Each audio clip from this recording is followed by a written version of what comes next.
Welcome, friends. Welcome to this briefing on updates on the West Asia developments. We'll begin with updates from the Petroleum Ministry. Over to you, Sujata.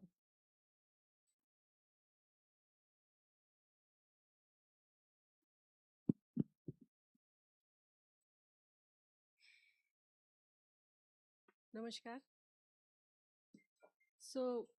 जैसा कि आप जानते हैं, waste Asia crisis के चलते हमारा import, चाहे वो एलपीजी हो, क्रूड हो, नेचुरल गैस हो, सब पर काफ़ी भारी इम्पैक्ट पड़ा है। ये अभी तक का हॉर्मुज़ का जो ये डिसरप्शन है, ये अभी तक का one of the largest supply disruption है।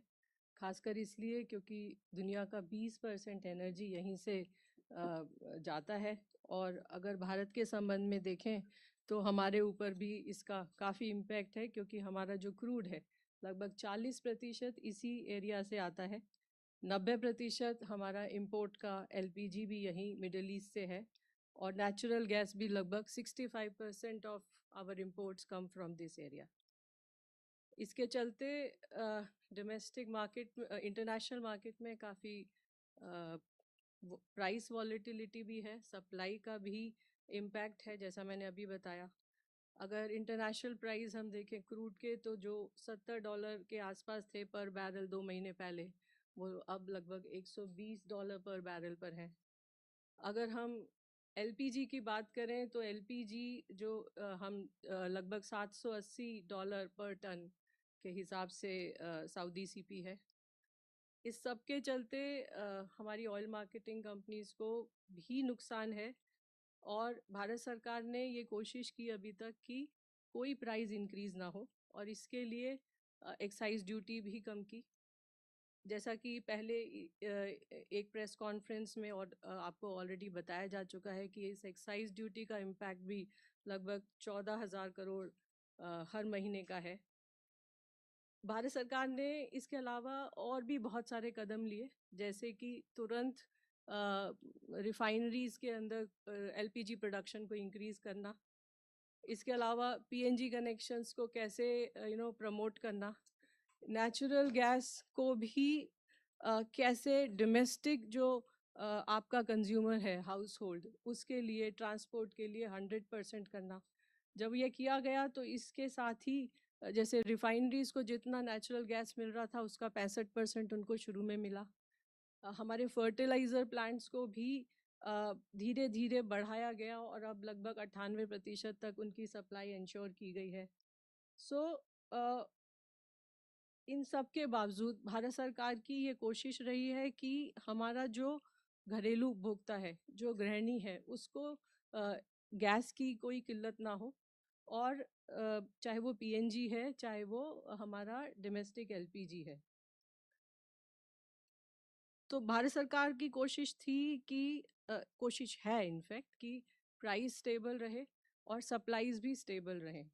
अगर आप दुनिया भर में कहीं पर भी देखें, हमारे आसपास के हम देशों में ही देखें, कई तरह के स्टेप्स लिए गए हैं। कहीं राशनिंग की गई है, कहीं पर वर्क फ्रॉम होम किया गया है।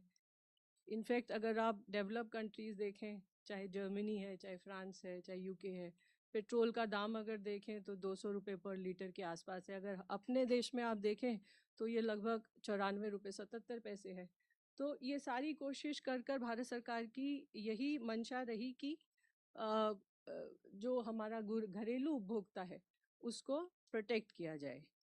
इन सब प्रयत्नों के चलते हमारे यहाँ पर किसी भी एलपीजी डिस्ट्रीब्यूटर पर कोई ड्राई आउट नहीं हुआ है। हाँ, बुकिंग का टाइम हमने 25 और 45 दिन किया ताकि वो डिमांड को मैनेज किया जा सके। लेकिन अगर आप देखें पिछले 2 दिन में भी तो हमने लगभग 97 लाख घरों को एलपीजी सिलेंडर पहुंचाए, और इसके अगेंस्ट जो बुकिंग थी लगभग 87,66,000 थी। इसी तरह जो हमारी कमर्शियल सप्लाई है अभी भी वो 70% पर है, लेकिन पिछले 2 दिन में 15,400 टन से अधिक कमर्शियल एलपीजी की सेल हुई है। ऑटो एलपीजी जो प्राइवेट आपके मार्केटर्स थे, उनकी डिमांड भी ऑयल मार्केटिंग कंपनीज पर शिफ्ट हुई है। वहाँ पर भी पिछले 2 दिन में 613 टन से अधिक ऑटो एलपीजी की सेल हुई है। माइग्रेंट लेबर को ध्यान में रखते हुए 5 किलो के सिलेंडर्स की सप्लाई को इंक्रीज़ किया गया। पिछले 2 दिन में 1,11,000 से अधिक 5 किलो के सिलेंडर्स की सेल हुई। अवेयरनेस हो कहाँ पर ये 5 किलो का सिलेंडर मिल सकता है, कैसे मिल सकता है, इसके लिए हमारी ऑयल मार्केटिंग कंपनीज़ ने कैंप्स लगाए हैं। अभी तक 10,700 से ज़्यादा कैंप लगाए गए हैं और 1,90,000 से ज़्यादा सिलेंडर इन्हीं कैंप्स में सेल किए गए हैं। नेचुरल गैस के संबंध में जैसा मैं अभी आपको ऑलरेडी बता चुकी हूँ कि हमारा जो फर्टिलाइज़र प्लांट्स हैं उनको 98% तक उनकी जो पिछले 6 महीने का एवरेज कंजम्पशन था उसका 98% तक उनको एलोकेशन किया जा रहा है। पीएनजी उपभोक्ताओं की संख्या में भी वृद्धि देखी जा रही है। अभी तक 6.5 लाख से अधिक पीएनजी कनेक्शंस को गैसीफाई किया गया, यानी कि उनको गैस देना शुरू किया जा चुका है। ये मार्च से अब तक के आंकड़े मैं आपको बता रही हूँ। इसके अलावा 2,66,000 से अधिक नए कनेक्शंस के लिए इंफ्रास्ट्रक्चर डेवलप किया गया है। 7 लाख से अधिक ऐसे कंज्यूमर्स हैं जिन्होंने अपने आप को पीएनजी कनेक्शन के लिए रजिस्टर किया है। सरकार ने एक ऑर्डर भी निकाला जिसमें ये कहा कि अगर किसी के पास पीएनजी कनेक्शन है तो उनको अपना एलपीजी कनेक्शन सरेंडर करना चाहिए। इसके तहत भी अभी तक 50,400 से ज़्यादा ऐसे पीएनजी उपभोक्ता हैं जिन्होंने एलपीजी कनेक्शन सरेंडर किया है। हमारे रिटेल आउटलेट्स पर आप देखें वहाँ पर नॉर्मल ऑपरेशन है। पैनिक बाइंग होती है, लेकिन हमारे ऑयल मार्केटिंग कंपनीज़ की उनका ये एफर्ट रहता है कि तुरंत के तुरंत वहाँ पर सप्लाईज़ को रेस्टोर किया जा सके। पेट्रोल और डीजल की कहीं कोई कमी नहीं है, कहीं पर कोई राशनिंग नहीं की गई है। ये कुछ कदम जो भारत सरकार ने उठाए ये उनके आफ्टर इफ़ेक्ट्स हैं।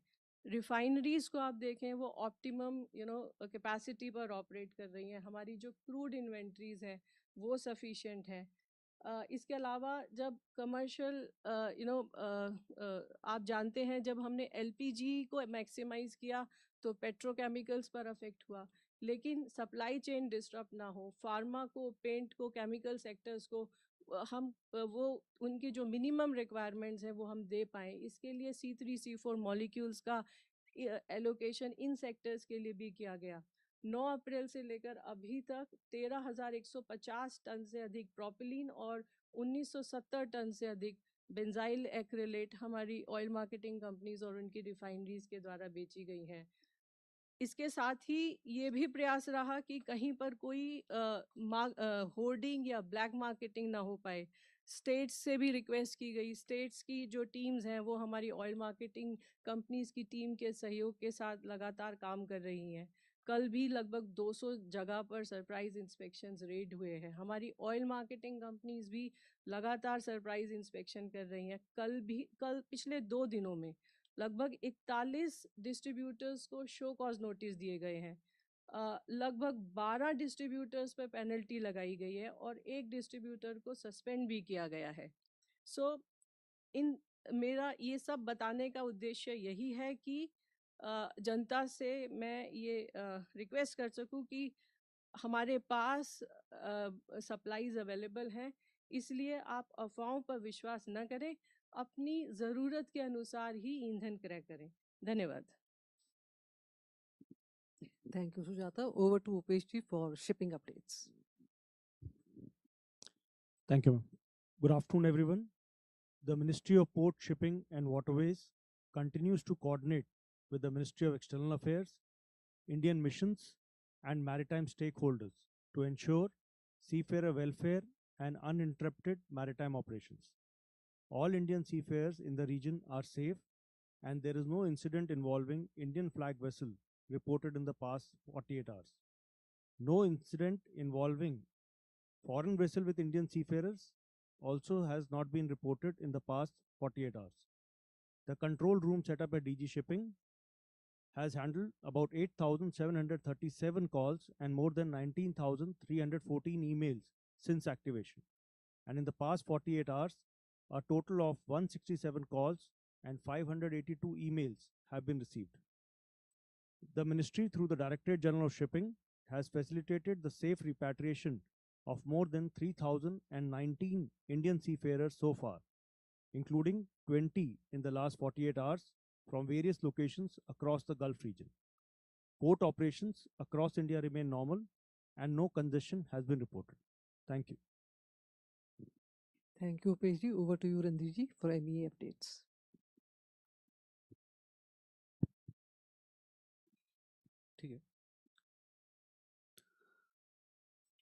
Thank you, ma'am. Let me update you on some of the developments in regard to countries in the Gulf region. Under the direction of Prime Minister Shri Narendra Modi, our outreach to countries in the Gulf region continues. Foreign Secretary Shri Vikram Mishri paid an official visit to UAE on 7th May 2026, that is yesterday. Earlier, as I had informed you, External Affairs Minister had also visited the UAE from 11th to 12th of April, and National Security Advisor had visited UAE from 25th to 26th April 2026. In addition, we've also had outreach to other countries in the Gulf region. Minister of Petroleum had visited Qatar on 9th and 10th April, and National Security Advisor had visited Saudi Arabia on 19th April 2026. During the visit, Foreign Secretary met with the Minister of State and Special Envoy for India, Her Excellency Reem Al Hashimi. He also had a meeting with His Excellency Khaldun Al Mubarak, Managing Director and CEO of Mubadala Investment Company. Foreign Secretary had a detailed meeting with Minister of State and Special Envoy for India, Her Excellency Reem Al Hashimi. They reviewed ongoing bilateral cooperation in several areas, including trade, investment, economic cooperation, defense, fintech, health, and people-to-people contacts. The two sides also exchanged views on the prevailing situation in the West Asia region. Foreign Secretary, apart from his bilateral meeting with his counterpart, also participated in a trilateral meeting under the India-France-UAE framework. This meeting was attended from the UAE side by Her Excellency Reem Al Hashimi and from France by His Excellency Martin Brens, Secretary General of the Ministry for Europe and Foreign Affairs of France. The three sides reaffirmed their commitment to the trilateral partnership and agreed on a structured roadmap with defined timelines. Thank you. Thank you, Randirji. Over to you, Asimji. Thank you, ma'am. Good afternoon. Ministry of External Affairs continues to closely monitor the developments in the Gulf and West Asia region. Our efforts are focused on ensuring the safety and welfare of the Indian community in the region. The dedicated special control room in the ministry is operational to respond to queries from Indian nationals and their families. We are in constant touch with the state governments and union territories for sharing information and to coordinate our efforts. Our embassies and consulates in the region are operating round-the-clock helplines to provide timely assistance to Indian nationals. They are proactively assisting our citizens. They are also in close touch with the local governments. Regular advisories are being issued, including information related to local government guidelines, flight and travel situation, consular services, and the various welfare measures being undertaken for the community. Our missions are actively engaged with the resident Indian community. They are regularly interacting with the Indian community associations, organizations, professional groups, and the Indian companies to address their concerns. Welfare of the Indian seafarers in the region is of high priority for us. Our missions are extending all assistance to them, including coordination with the local authorities and agencies, extending consular assistance, and assisting for requests to return to India. The overall flight situation continues to improve, with additional flights operating from the region to various destinations in India. UAE airspace is open. India and UAE carriers are operating flights from UAE to various destinations in India. Flights are operating from various airports in Saudi Arabia and Oman to different destinations in India. Qatar airspace is partially open. Air India Express, Indigo, and Qatar Airways are operating flights from Qatar to various destinations in India. Kuwait airspace is open. Jazeera Airways and Kuwait Airways are operating flights from Kuwait to India. Bahrain airspace is open. Air India Express, Indigo, and Gulf Air are operating flights from Bahrain to various destinations in India. Iraq airspace is open with limited flight operations to destinations in the region, which can be used for onward travel to India. Iran airspace is partially open. We have advised Indian nationals to avoid traveling to Iran and urged those already there to leave with our embassy's support. So far, our embassy in Tehran has facilitated movement of 2,546 Indian nationals out of Iran through land border routes. Israel airspace is open and limited flight operations have resumed to destinations in the region, which can be used for onward travel to India. Thank you. Thank you, Asimji. Now we'll take questions. Yeah, please, we'll start over. Please get the mic in.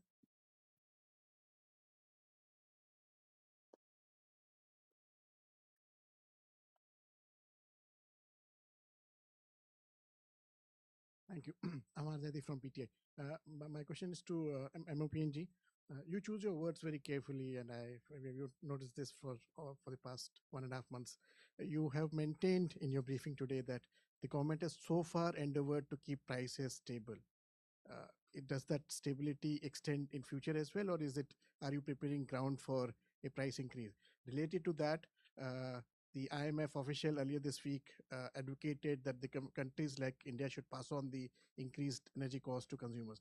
Do you subscribe to that view or not? One question to MEA as well. There has been an escalation in fighting between Iran and US. What's your view on that? Does it stabilize or destabilize the entire environment right now? Thank you. Sukar from the Indian Express. One question to Sujata ma'am, in continuation to what Amar sir asked. Not just IMF, but we have external monetary policy committee members and others also coming out and saying that foreign finance secretaries, etc., saying that it's now time to pass on the higher energy costs to consumers. So again, if that is something that is on the horizon in the near future. Second question that I wanted to ask was about if you could help us give us some idea about the current level of losses that the OMCs are incurring on petrol, diesel, LPG. And again, one question to Randhir sir. It's been an on and off sort of a ceasefire, but now suddenly again there is some action there between Iran and the UAE is obviously not retaliating as such, but there've been attacks over the past few days.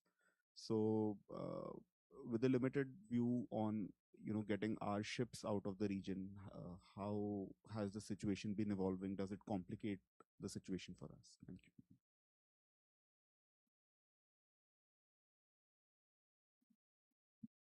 Hi, I'm Rakesh Kumar from New Indian Express newspaper. My question is to Shipping Ministry. Sir, I want to know like how many ships are stranded the west side of Strait of Hormuz, along with the bifurcation, like carrying what LPG, fertilizer, and what. Um, Hi, Ms. Sharma. Wanted to get an update on a few data points. What is the current production, LPG production from our refineries, vis-a-vis prior to the war?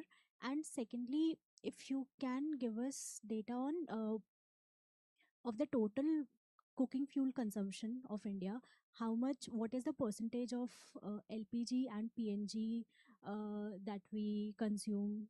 And also, since you have been pushing for PNG, has that percentage significantly changed in the last 2 months or something like that? If you can give us figures as to what is our bifurcation for LPG and PNG.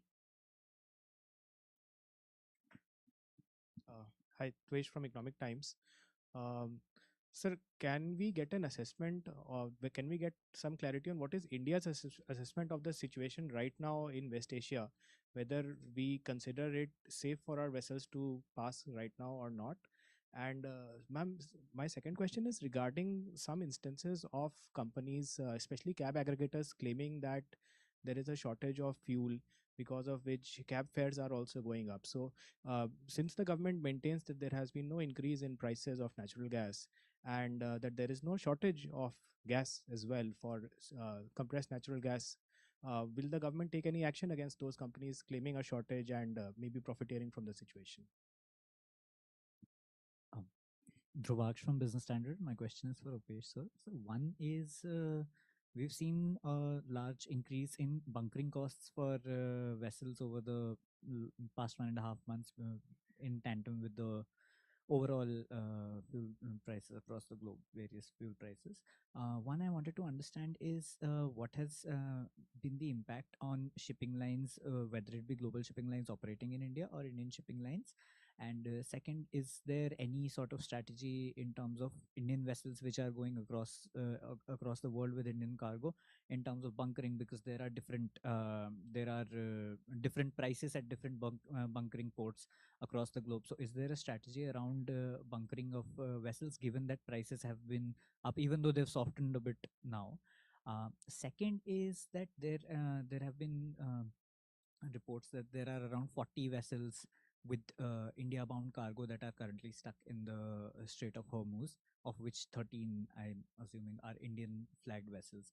So just wanted to understand the government's evacuation strategy for these vessels. Where are you prioritizing the exit of India-bound vessel of Indian flagged vessels first, or is there a cargo by cargo sort of situation? Because we did see in the past that India has also facilitated vessels based on cargo. So these two questions.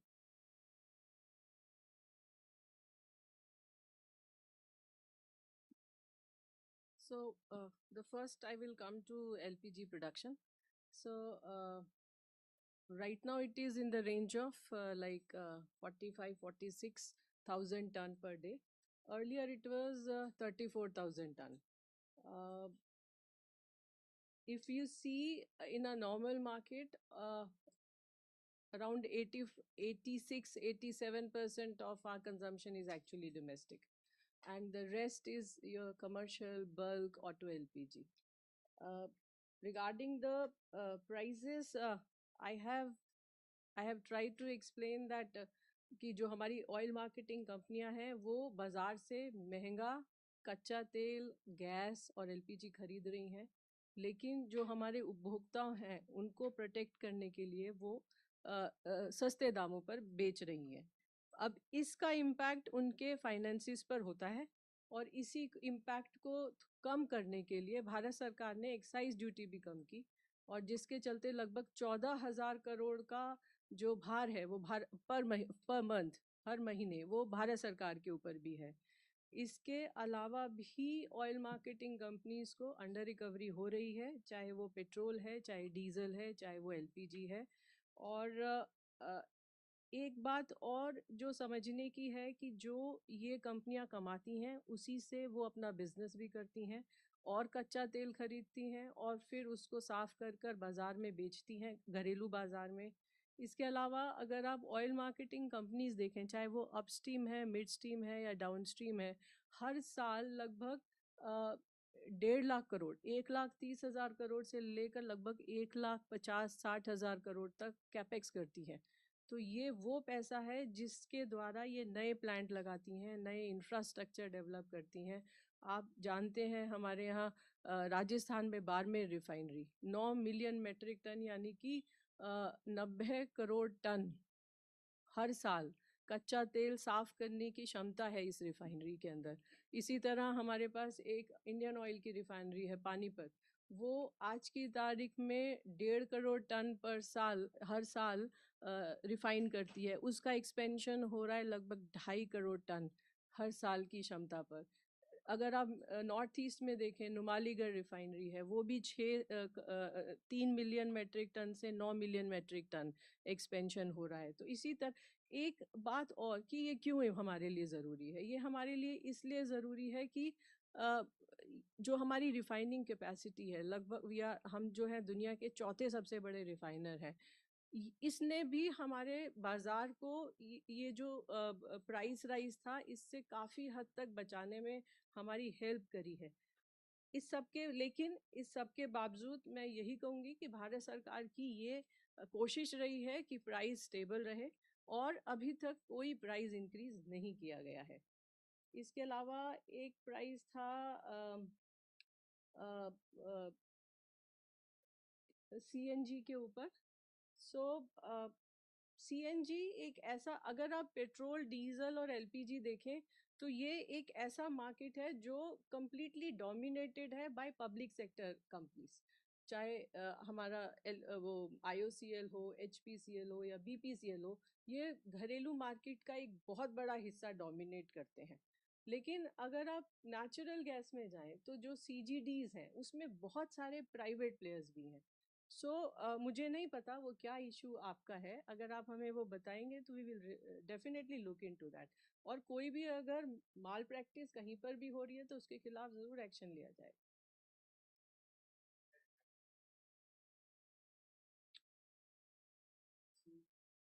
That is not regulated by us. Thank you. Under recovery, देखिए petrol और diesel जैसा आप pricing जानते हैं, ये daily pricing जैसा है। लेकिन अगर आप तीनों का अंडर रिकवरी पूछें मुझसे, पेट्रोल, डीजल, एलपीजी, तो महीने का लगभग 30,000 crore. Thank you. Thank you, ma'am. So I'll start from behind, which is a much easier question to answer. So there are 13 Indian flag vessels with one as LPG tanker. There are 5 crude oil tankers. One is a product tanker or a chemical tanker. There are 3 container ships. There are 2 bulk carriers, and there is 1 dredger. So that takes it to 13 Indian flag vessels on the west of Strait of Hormuz. Now coming to more strategy. So bunkering cost, you have yourself brought out that it is now coming down. And as you're aware, shipping is a very a diverse kind of operations. It is not a simple hire and providing services. There are time charters, voyage charters, and you're also aware that cargo prices or the chartering prices have gone up. That is probably because of the bunker prices directly related. To bring down and provide relief to our shipping lines and to our consumers and exporters, the government has set up a mechanism to review it, almost on a daily basis. There are some measures which we have taken as Ministry of Shipping, which you are aware of. I will like to reiterate. Like transparent pricing advisory was issued to shipping lines, it was ensured. There were certain waivers on ground rent charges, reefer container charges, which was brought in. There was bunker fuel availability in coordination with our PSUs, which has been ensured that at all Indian ports there has not been a single shortage throughout this crisis. So that is a part of government strategy. And with respect to how many vessels carrying Indian cargo, like I said last time, I will not be able to tell you exact number. The mechanism is the PSU or the company which is hiring the vessel, and it's a commercial detail with him, and based on which it probably the charter or the hire keeps changing. Many people have brought out in this forum that a vessel was earlier showing destination as X and now shifted to Y. So it will not be possible to give you timely update. But yes, please be rest assured, the Ministry of Shipping with Ministry of Petroleum, MEA is closely monitoring the situation, and we are trying to get all our ships out, both our flag as well as our cargo.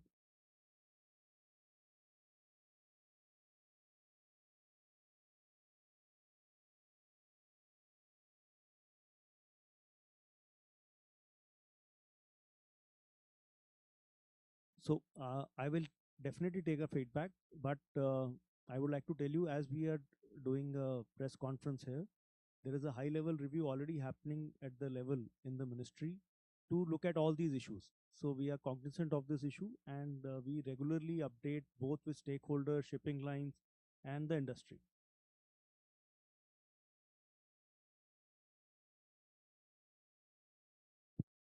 So first, coming to your question regarding the situation in West Asia. Yes, we are closely following and monitoring the developments there. We continue to call for de-escalation, dialogue and diplomacy so that there can be an early end to the conflict and there can be a restoration of peace and stability there. Sukal, coming to your question, again, we are following all the developments in West Asia. Few days back, you would have seen when the attack took place on the Fujairah port, our Prime Minister strongly condemned the attack. We said that any attack, and this has been our position right from the very beginning, any attack on civilian infrastructure or on civilians is totally unacceptable for us. And in regard to safe passage of our ships, yes, we are in touch with Iranian authorities. So far, 11 of our ships have come back. Am I right?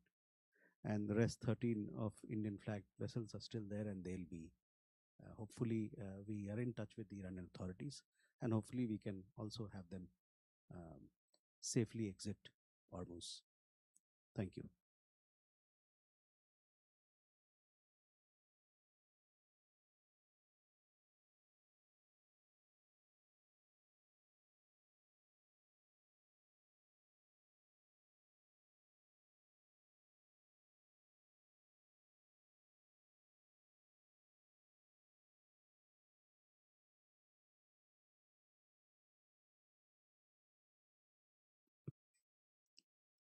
All right then. Thank you, friends. Thank you, officers. Thank you all.